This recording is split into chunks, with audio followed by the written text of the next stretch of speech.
We're all set? Yep. All right, good morning, everybody. I'd like to call the October 31st, 2023 Public Safety Committee meeting to order. Motion please to accept minutes for our September 28th meeting. Thank you, Dana. Discussion? All those in favor? Aye.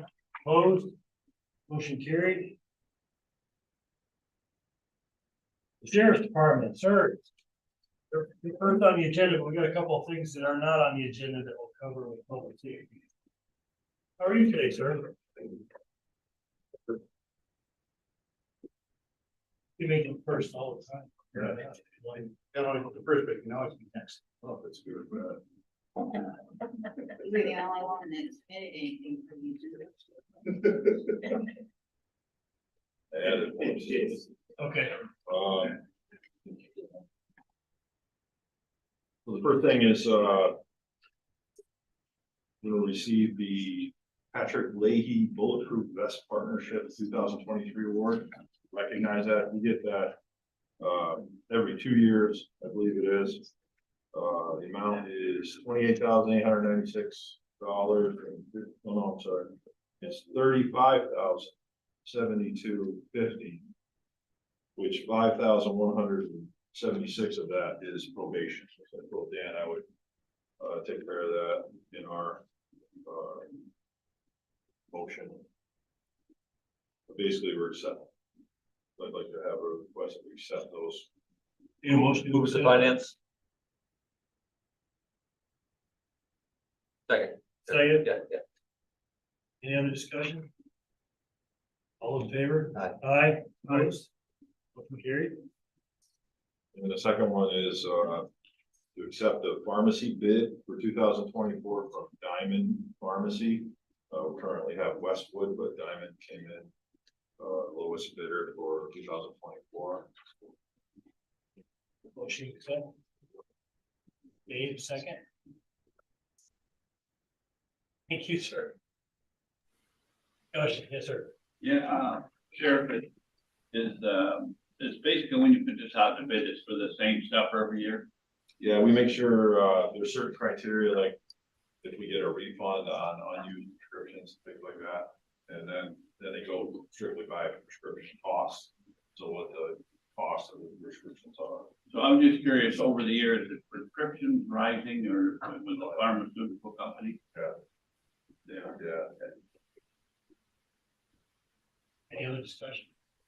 All those in favor? Oh, Dana, go ahead, sir. Sheriff, are they local? I've never heard of them, or is it a mail order pharmacy? That's a national pharmacy chain, just like the one that we have currently. So you get it by mail? The prescriptions?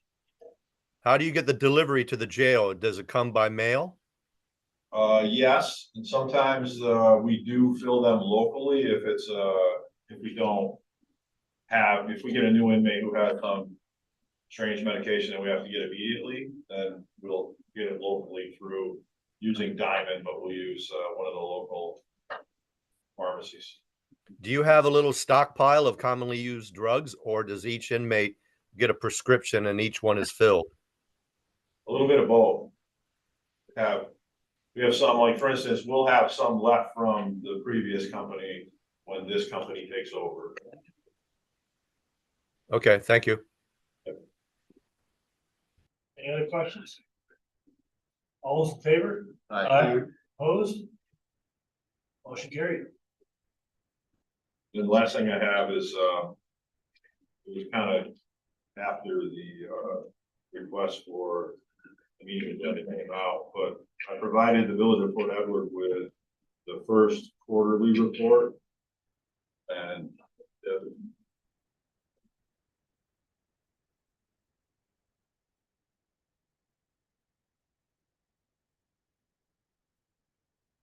but as you know, we started in July providing law enforcement services to the Village of Port Edward. And as part of that agreement, I said that we would provide you with the information of what we've provided them for patrols, and also what our bills for them had been for the number of hours for those patrols. And basically what I did was, put together a report that's very similar to our annual report, has statistical information in it. And, if we can't get it, I can, obviously, we can put it on, web page, I can email each one of you with the report, but, basically it started in July, that's when, excuse me, the village actually started, paying us under the contract. And we had 550 total calls that we answered, but since January, oh, there it is. Thanks, Deb. Yeah, so the first page just breaks down what I was basically just saying. It's an overview, number of shift hours of dedicated patrols for the quarter, which we forwarded to the treasurer's office. Al very nicely provided us with the bill that was sent to the village. And while that, you know, I said there was 550 for those 3 months since January.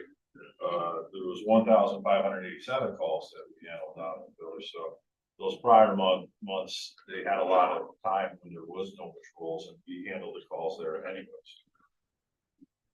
And then the next page breaks down the call types. And I know you probably can't see that, but traffic stops was the highest, at 88 of those over the 3-month period. And then they're broken down in different types of calls, but it has been fairly busy within the village. So it'll be nice when we get the 3 deputies that are in the academy out. That won't be for a few months. And then we also have 2 vacancies on the roadside that we need to fill, which is not bad considering surrounding counties have double-digit vacancies on the road. So in addition to the 550 calls on the next slide, we made 29 criminal arrests in the village, July through September. And they included some pretty serious things, aggravated family offense, weapons charges, unlawful imprisonment, endangering welfare of child, criminal mischief, fugitive from justice, different felony calls. And then on the next page, it has the dedicated hours. So as you know, through the agreement, we provide 20 hours a day, and that's done via 2 10-hour shifts, which are 7 a.m. to 5 p.m. and then 5 p.m. to 3 a.m. And the gap from 3 a.m. to 7 a.m. is covered by regular patrol, so to speak. We then calculate those hours by multiplying the 20 hours a day by the number of days in a month. And then we look at, and we deduct hours that we don't cover, like we're not fully staffed enough where we can actually do that every day of the week. So there are days that we don't have someone on those 2 shifts. And that's what I forwarded to the treasurer, and that's what we bill them for. So basically, we bill them for hours that we actually have patrols on, either 7 to 5 or 5 to 3.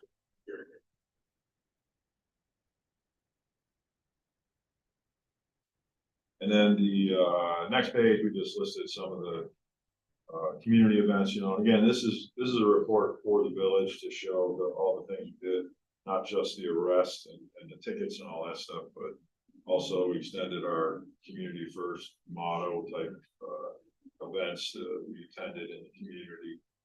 We had several of them down there, and then we also did a lot of the bike patrols on the bike paths. And on the last page, just wanted the village to know that recently the Fort Edward Union Free High School or Union School District signed an agreement where we're going to provide a school resource officer, or as we call him, a special control officer. And we were fortunate we had a zone sergeant with the state police was interested, so he retired, and now he's one of our SBOs and joins all the other districts, which are Argyle, Fort Anne, Granville, Greenwich, Hartford, Hudson Falls, Salem, and Whitehall as participants in our school resource officer program, which proud to say it's very successful, working out very well on all those schools. Basically, that's the report that we provided. Yes, sir. A couple felonies a week on the village of Port Edward. How that relates to like the village of Hudson Falls or the village of Granville or the village of anywhere else? That just, I mean, I hate to ask people for statistics off the top of their head, but that seems like a large number of felony arrests. It's higher than, some of the other villages that you mentioned. I'm not sure what Hudson Falls is bigger than Port Edward, so they might be on par with that. Well, I think they're bigger. I think the number is about the same or a little less. I assume last time you reported. Yeah, it could be. So it just seemed like that's, you know. I just know that, Yeah. I'm sorry, oh yeah, Tony would know. Yeah. Hudson Falls, prior to their dissolving the court, Hudson Falls was our busiest court. And now that Kingsbury and Hudson Falls are together, they're by far our largest. Hudson Falls, it's hard to, I'd have to look, but they are definitely more than that on a month-to-month basis. I was thinking of the felonies in particular, is the, you know, I understand more people are gonna generate more violent. You know, more, you know, those are pretty significant felony arrests, that seems like a high rate. Wonder if we get some different going on down there, or. No, I think you'd find Hudson Okay. Falls will be more than that. Whitehall is Okay, all right, maybe kicking. maybe I got a different No, feeling for it, that just, I can tell you that prior to this happening, you know, I spoke with our patrol staff and command staff at length about, what it would take to do this. Because they had more people than 4 deputies now that were working on it.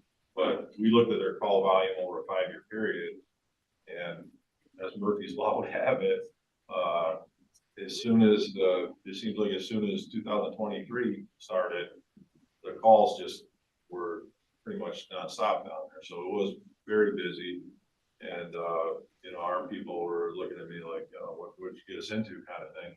So it has been very busy, and that is a high number of felony, especially when I think the felony arrests were more than domestic arrests. So yeah, so it has been, and one other important thing to note is some of the villages now that have police departments are not sending patrols out, and we're hoping they're gonna let us know ahead of time. We've run into a couple of situations where we've had to handle calls in different villages where there simply wasn't a patrol, there's no patrol, but they have a police department. And then when we respond to that call, they don't even send someone in to handle it, so it's ours right from the start. One of the villages was a call on a Sunday where someone was stabbed in the head, and we had to answer that call. And you know, we had to send our investigations unit there. We had to, basically, it's our case now. So becoming very frequent. I did send the mayor in one of the villages a letter, just you know, advising him that, you know, this might be a problem going forward.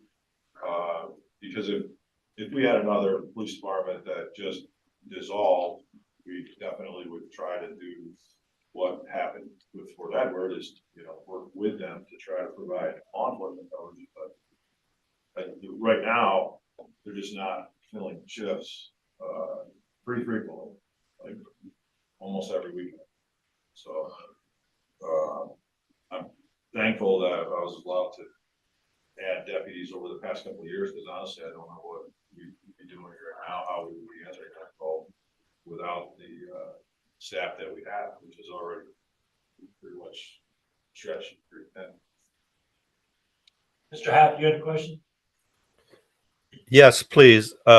Sheriff, on that graphic you had up about the village and it said all the services you provided, I was kind of surprised to see one said bail jumping. I think very few people actually have bail. This is not village specific, but I'm wondering if you could create a statistic of those that are released on their own recognizance due to bail reform. Because lots of times when I read in the paper, some of the offenses, they're like, I don't want these people on the street, but I'm wondering if you could put a report of what offenses people are released on their own recognizance. I think you almost have to commit murder not to be released on your own recognizance. Yeah, there's not a lot of crimes that fit where bail is set and people are incarcerated at cap court. So, which includes the gentleman that we searched for past week for hours and hours and hours with helicopters, deputies, troopers, and now those were granted that was a warrant that he was arrested on, but I would say that those charges that were on a warrant in the past prior to bail reform would have been held. He would have been held. You know, there's other circumstances surrounding that I won't get into as far as the future charges, but at the time there wasn't felony charges related to that incident that we could charge, but the warrant alone in the past prior to bail reform, 99% he would have been held. Can we see statistics on those that are released and what offenses they are? It'd be difficult to, I mean, those would, maybe through the BOCA, that we could get stuff like that. I mean, we don't track what happens to them at cap court. But I do have, now that I say that, I do have new information that was provided to me through a vendor in the jail. I haven't had a chance to look at it. It's very detailed, and I can look at that. It has a lot of information about how many bookings we've done,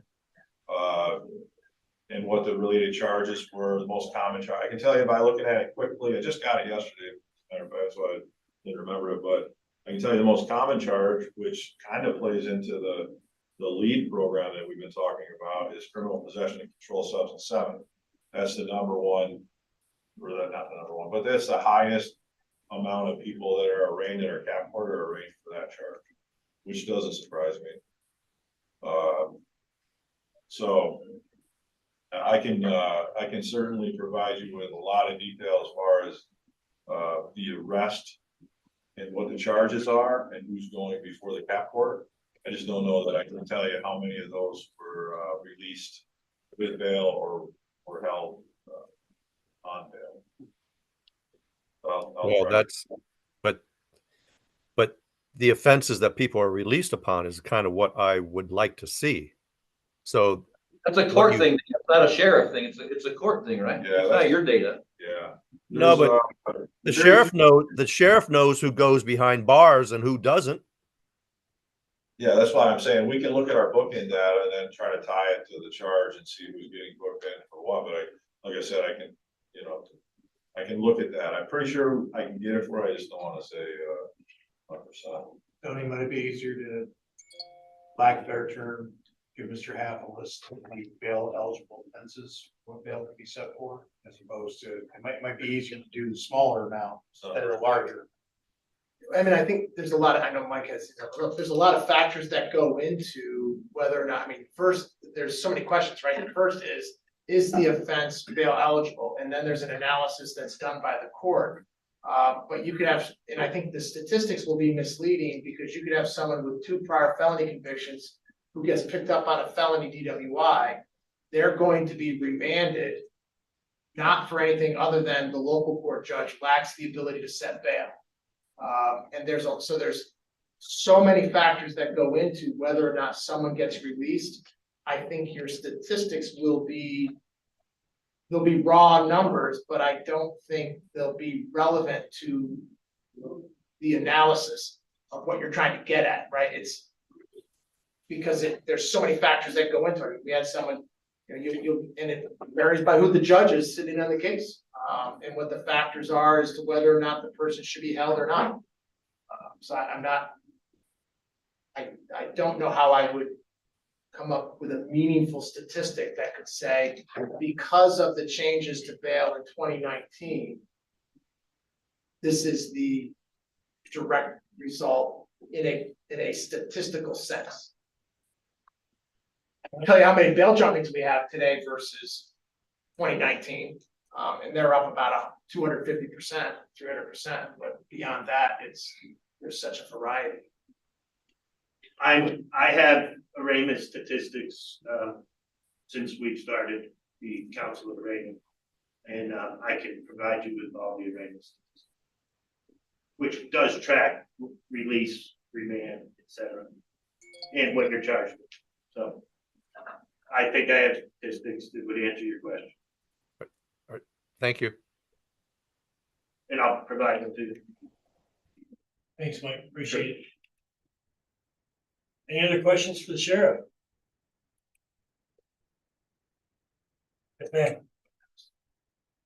Being in Salem, I'm trying to do a tentative budget as we're helicopters are flying overhead and sirens are going off. I have to tell, they did an amazing job, all of them. And whether it was the Washington County deputies or fire departments or here the state SWAT team was there, and the list kept going on and on and on, and the sirens kept. It was a long night for everybody. They did it. Yeah, so thank you.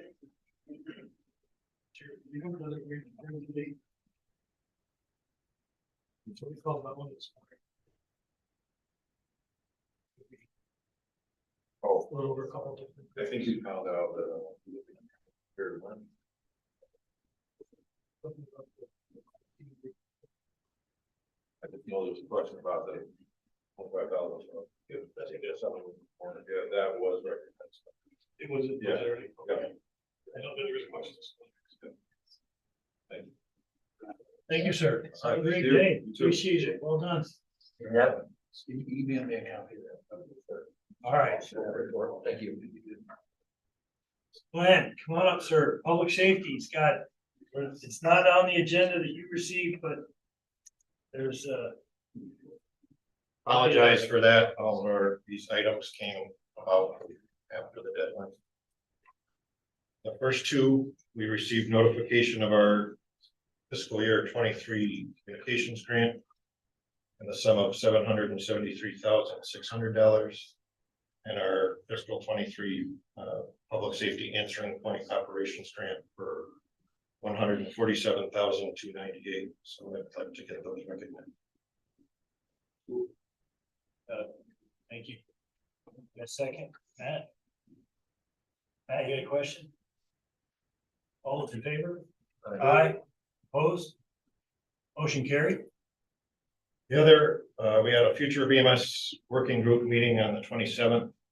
Mr. Hall, Mr. Wilson, Mr. Ryan, Mrs. Clary, and Melissa were also in attendance as part of that working group. There was discussion on where the working group has gone as far as recommendations, and there was a discussion on gap coverage. The biggest point, though, was it was brought up if it's time for the county to file for a municipal certificate of need. So we're looking to see where the board wishes to go with that. Go ahead, sir. So I understand it was brought up, but I think that there's been a few of us on those calls, and I suggested that we have a meeting to bring the rest of the supervisors up the bar to figure out where we go. And there's a lot of supervisors who haven't been on the ongoing discussions, figure out what's going on, and we don't want to just blindly say let's do county CON until you're up to snuff and understand what it is and what it applies to. So I suggest on the call that we set up a meeting and bring our local elected representatives in, have the group from EMS come in and give us a presentation, understand where they're at, the problems we're having, and why some of these things may be good. So I think that that's where we would like, in my opinion, that's where I'd like to go. I leave it up to the group, but I do think it'd be a good idea to bring it up so we all understand the problems we're having. And we can talk about that. So my question to the committee is, I'm not so sure we have to have a separate meeting to address that, or make sure we have plenty of time and agenda space on a public safety committee meeting, scheduled meeting. I didn't know if anyone wanted to schedule an independent one outside the normal committee meetings. That would take public notice and all that stuff, and we just dedicate some time, maybe have a little bit longer public safety committee meeting at the next scheduled one, and make that a focus point, because we do have some information that's still coming in, some developments that we may have for us to consider, and I know I got a lot of hands here, but I want to go to Sam first, because he put his hand up.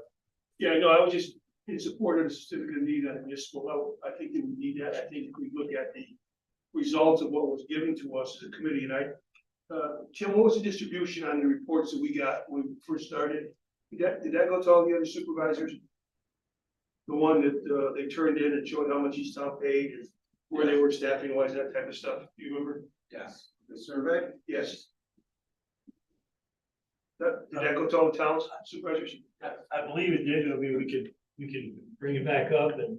Well, I know you're throw a not- flashlight on it. Dave said that no one was aware of it, and I thought that very first meeting had sent that information out to be absorbed, and I agree with him, that we need to have a thing to discuss it, but I think having dealt with a certificate of need at just my local level in the last year, it's something that we need to take a serious look at, because it's something that just doesn't happen overnight.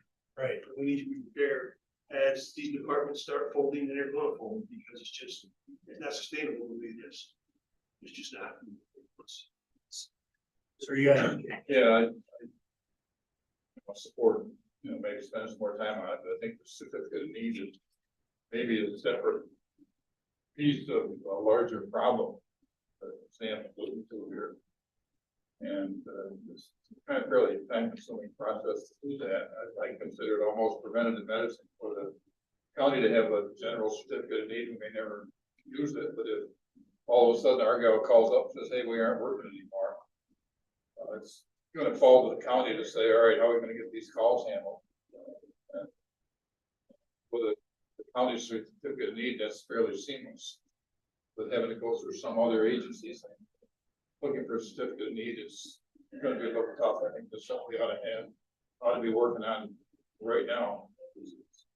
It's kind of unpredictable when we may have a problem. We may not have a problem. Things might work out fine, but I think it's really just a preventative medicine or insurance, if you will.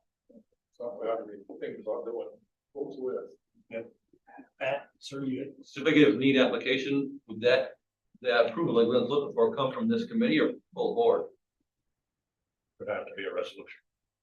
That would be the full ordinance. So you would have a meeting to inform this committee, then you'd have to have another meeting to inform the committee members that weren't, board members that weren't here. Do it once when everybody's together. I'm just thinking out loud, that's all. Full board meeting.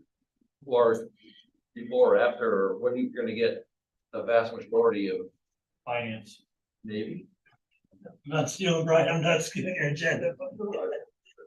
I think Matt's right. I almost think after an actual board meeting, you get the most people. I don't know. When is it bring it up on the floor? No, have an actual meeting after a Okay. meeting when everybody's there. Well, November will be the budget meeting, so maybe the December meeting? Well, maybe good, it might all be, Good. energized. Bob's doing 45-minute meetings lately, so. Moral might come back. So. So, what do you think, Dana? What do you think? I don't know what a certificate of need entails. I don't know anything. So I guess either you do it at the next public safety meeting, that's 15 to 20 minutes on it. I'd like that. I have no idea what it is, what are the benefits, or is there a downside to filing a certificate of need? Not necessarily. So if with a municipal, it's just looking to, the county would have a license to provide either ambulance or first response. But with a municipal certificate of need, you can contract with someone to provide that coverage. Or with a regular certificate that an agency has, they can. Is there a cost of filing a certificate of need? Not for the municipal at first. No, the Pulteney situation was completely different. So there's no downside. Other than paperwork, I mean, there's a lot, Dave's not doing the paperwork, I'm not. Right.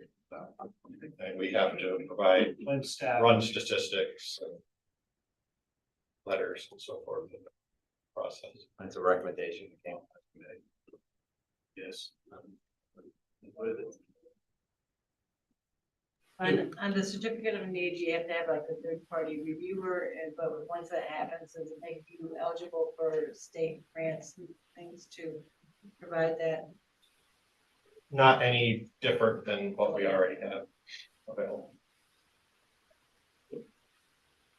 When we, I'm sorry, Mr. Haff, go ahead.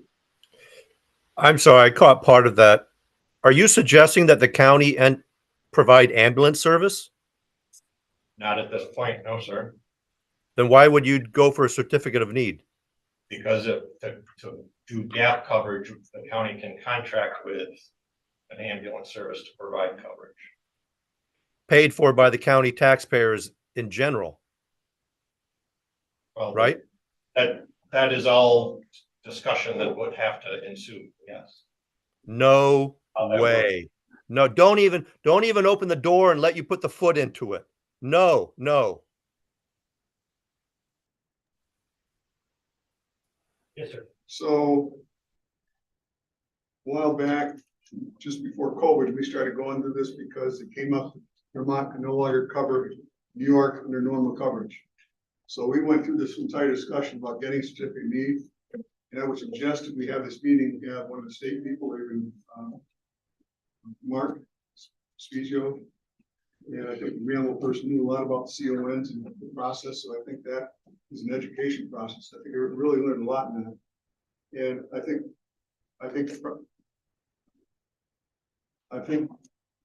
the problem is that we have a lot of EMS squads that are in dire financial need.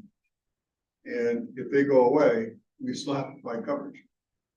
And if our local squads can't cover that, someone's gonna have to cover it. It's already been being dealt with in Warren County and a couple areas. In other counties, they're looking at countywide services. And so we need to look at it. I'm not projecting that we should go that way. But I do think that we need to look at it. We do have to look at how we provide these services because that's one of the critical parts of them. And sitting and talking with the EMS squads, I think we've had, what, a dozen meetings? And there are some real serious problems in recruitment, in maintaining volunteers, in getting funds. And I think that in the last meeting, we talked about how many squads have gone to their local towns to ask for increases in their aid, and not just little increases, substantial increases because of the gap in funding. Whatever we do, we need to be aware of what's going on. Yes, ma'am. You know, Washington County doesn't have the medical services we need, and so our, you know, we're considered a healthcare desert.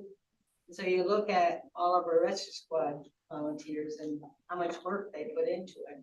I know, speaking from a Salem point of view, the numbers have increased dramatically. I think we're a third over what we were last year, and it's only, you know, the beginning of November. And I think that's typical. I don't think it's abnormal. And so, you know, when they're having to go to Glens Falls Hospital or Saratoga Hospital or Albany or some other site-specific place, volunteers are giving up almost a full day to of their time to do this, and they can't do it every day. A lot of them are self-employed, most of them are volunteers. Business owners are great. Once in a while is fine, but 4 days a week is not so good. You will lose your job. And so you start looking at that and you realize that we are at a turning point here in our rescue squads. And you know, and they all ebb and flow by a person that could be in that rescue squad that is like key point person. If that key point person leaves, then you start seeing the flux of change within each fire department or ambulance service. I can remember when my husband was on it, the key rescue squad was Argyle. And it was, you know, there was a lot going on in Argyle. They were building up their rescue squad. And now, you look at these ebbs and flows of volunteer services, it really depends on the key person involved. And one thing we do know is when you need them, you want them to come. You don't want to be laying on the ground for an hour waiting for someone to show up. So, and that can happen sometimes. Mutual aid is great. That's a long ways from town to town. Track, yeah. Yes. Sue, I think you overuse the word volunteer. Do you know in Salem how many are volunteer? In Hartford, we contract with Argyle EMS. They have the CON for Hartford. There are 0 Hartford residents that volunteer. They're all paid staff. If the county enters into and gets a CON for the whole county and then starts filling the gaps, you're going to fill the gap until all of a sudden we provide all of it. There are many towns. Granville is an exception. Their EMS is pretty successful. Granville pays 0 to Granville EMS, and they're very successful. With this plan, people that live in the town of Granville are now going to be paying their tax dollars towards EMS protection when it might not even come to their town because Granville is pretty successful. I tell you, this is a slippery slope. Liberal thinking. Don't do it. I'll be like Joe Biden. Don't. What would Cornell West say, Dan? Well, I think that. Cornell would be in favor. I think the biggest concern, Dana, from the working group and all the meetings is what if we do get a gap that's created by a failure, and we're not prepared to deal with it. That's the only thing that the certificate of need would allow us to do is in an emergency situation, we could fill that gap if we had to. It's not that there's a desire for us to step into that role, but I don't think anybody wants to have any one of their constituents or family members waiting 2 to 3 hours for a medical response. The town of Putnam enjoys a great location with response times. And so it's not as big a concern for the town of Putnam, but I do know there are areas in the county that is a significant concern. And having lived through waiting for a medical response, that is stressful. So I can just assure you that there's no intent, or at least my understanding, there's no intent for the county to deliberately step into that role. But because the lead time is so great on a certificate of need, that's more of an insurance policy to ensure that we don't have a gap should one arise for very long. Daryl, can I respond? Yes. I see this as an attempt to shift the responsibility from the town and villages to a larger payer, being the county. If you have a gap in coverage, it's a town problem, not a county problem. But yet it's very easy to say, well, we don't want to pay. The county has deeper pockets. Let's get a certificate of need for the county. It should remain a town problem. The town should figure it out, not the county. When I first moved to the United States, Fort Edward Rescue was the only one around. If you had a problem in Hartford, Fort Edward Rescue came all the way out. What we have now is much better, but yet we become a little spoiled that we want even better and better. And what are we going to do? But you go back to the old days. There was hardly any rescue squads. They were all volunteers. Now they're mostly all paid professionals. Yeah. I just had 2 things. Because I'd be concerned, I'd like to see what Hartford's plan is if our guile goes out. Where do you go from there? What's the plan? We would figure it out then. Hartford is one of the few towns that actually pays the EMS. Does your town? Yeah, our town puts about $150,000 a year into our EMS. So don't even go there with me. You're talking to the wrong guy about that because we understand the value of it. Okay? But what other towns don't pay, Stan? Take a look at the survey that you got that was sent out by public safety, and some towns don't put in anything. Some contract with other places. Okay, so you're going down the wrong road there. The only other thing I wanted to comment, so everybody's aware, it's a little trivia, is that the state considers fire departments essential personnel. they don't consider EMS that way. So when the state's not gonna bail us out, when we get into those situations, because they just don't. And I think that, you know, this is something we have to wrestle with, because it could be your town if our guy went out, because that's who services you. It could be any of the towns. We run in Fort Ann, we run a tremendous amount of numbers in mutual aid up to Whitehall. And that's on our taxpayers because they're our neighbors and their squad doesn't have the people to respond. This is something that helps all of our towns and all of our neighbors. I'm not saying that we need to have it and execute it, but we need to have it in our back pocket so that we can utilize it in the event that we need it.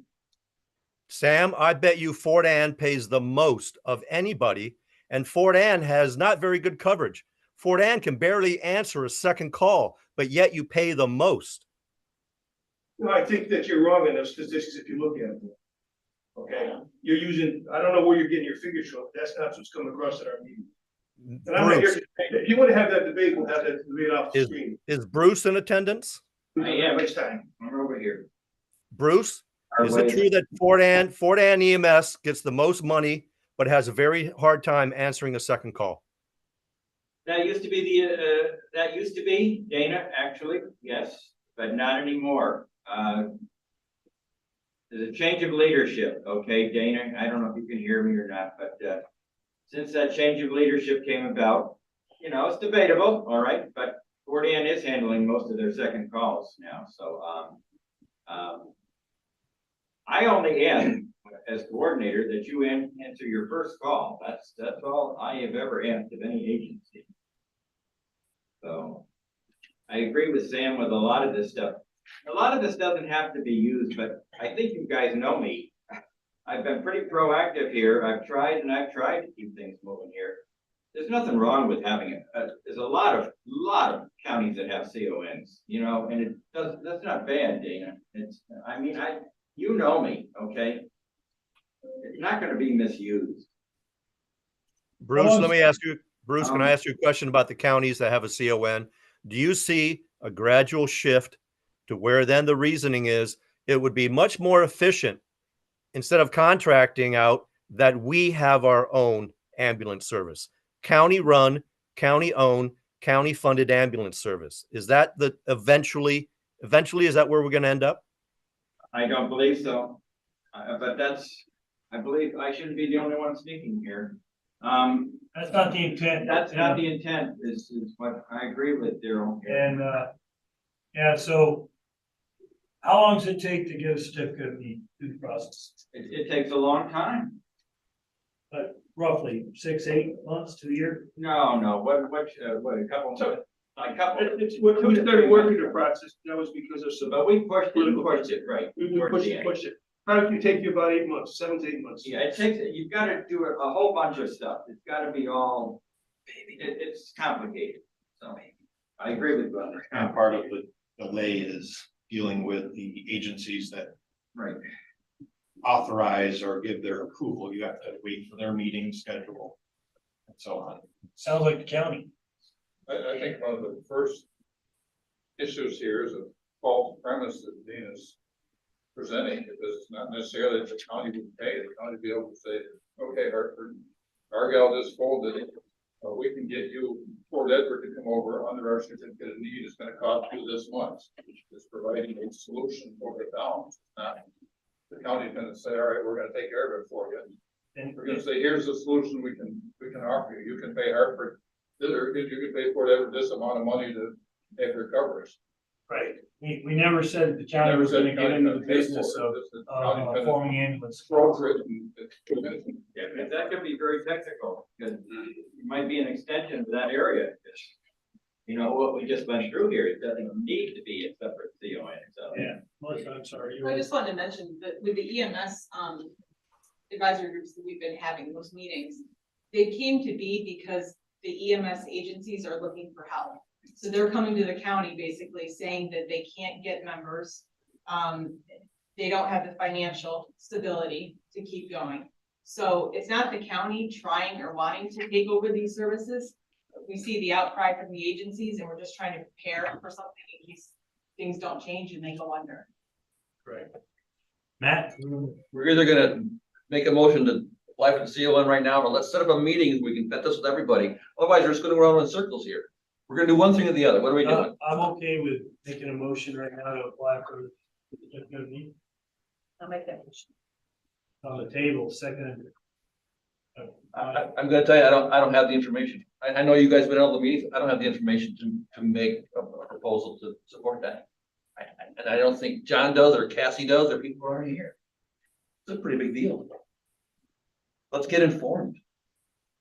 We have a motion on the table. We have a second. Discussion says lack of information. Dana?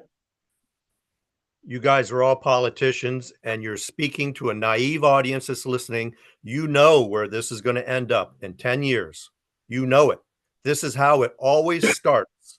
This is like a chess move, and you're already 5 moves in your head going on. This is how it starts, and it'll end with a county-run, county-funded ambulance service. Maybe that's the best way. I don't know, but I think it's a town problem first. We're not disagreeing with you on that one. Brian? Yeah, I think the big picture here is what we're avoiding, and I don't know why, because we've seen it happen in the North Country. But what you're trying to preserve is the actual individuals that are available that can do the service. And the state's changed all the rules. You need more training for anything from fire departments to EMS to whatever.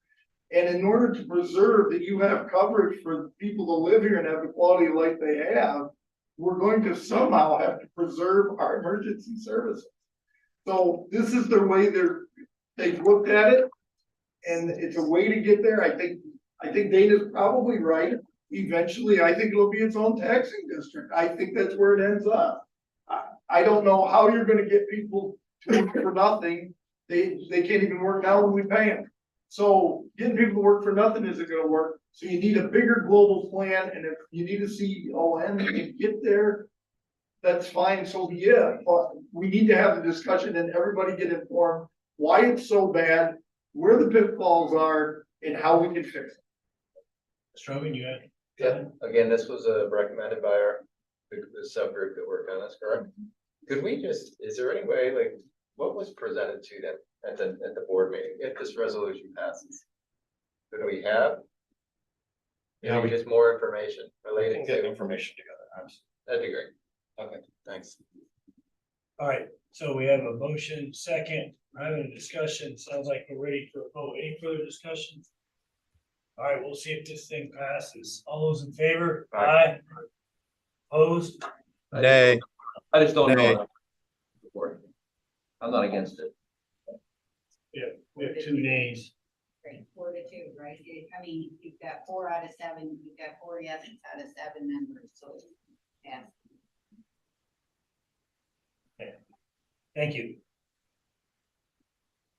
So we need some information, That together. prepared for the full board. So we can, Did motion fail? Did the motion fail? no, it passed.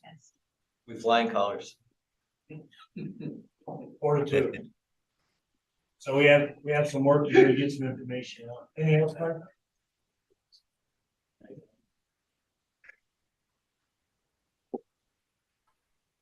Come on, cover that. Come on up. Or we haven't got that. That's perfect, yeah. We make it burn. Sure, very good. Yeah. Good afternoon, morning, whatever it is still. So this is some heartfelt news. So our EMS coordinator, who's been with us since 2009 as the EMS coordinator, has let us know that he plans at the end of the year to slowly start to enjoy some retirement. So we are just letting the committee know that obviously from here, be working with Melissa and the personnel officer on looking at that job and seeing what we can do for the future to make sure that the county is served by the next EMS coordinator. So we wanted to make sure that we expressed our appreciation to Bruce and thank him for his steady hand in service throughout the many years that he's been with us and much longer providing EMS in this county. And Bruce, thank you for putting up with us. We're not an easy crowd. And with that, I'll turn it over to Mr. Half. Easiest. He's volunteering to be the next EMS coordinator. I think he's applying right now. Is that, you raising your hand? Go ahead, sir. Mark your calendar. This is the only time I'm ever gonna say it. Have we offered Bruce more money to change his mind? Hey, we should. We should. Dana, you and I have been good friends for a long time. We understand each other and Bruce, I'm leaving. Thank you. Bruce, please rethink it. The budget has not passed yet. We can actually increase the money. Like Cornell Wells talking again. Are you sleeping on it? There he is. Wherever I can. Bruce, thank you so much. All right, you know you're not gonna get out of here without being recognized at a full board meeting. You know that, right? I don't want anything. Too bad. Thank you. How much more is Harker willing to pay to keep Bruce, did he say? I don't know. The sky is the limit. Sky's the limit. Size limit. Sir, come on up. Yeah, now that you're leaving. I get a turkey dinner, right? Yes. Good morning. I am requesting permission to work with two separate interns that have approached me. They're college students that can gain 1 credit by doing 40 hours of an internship in the office.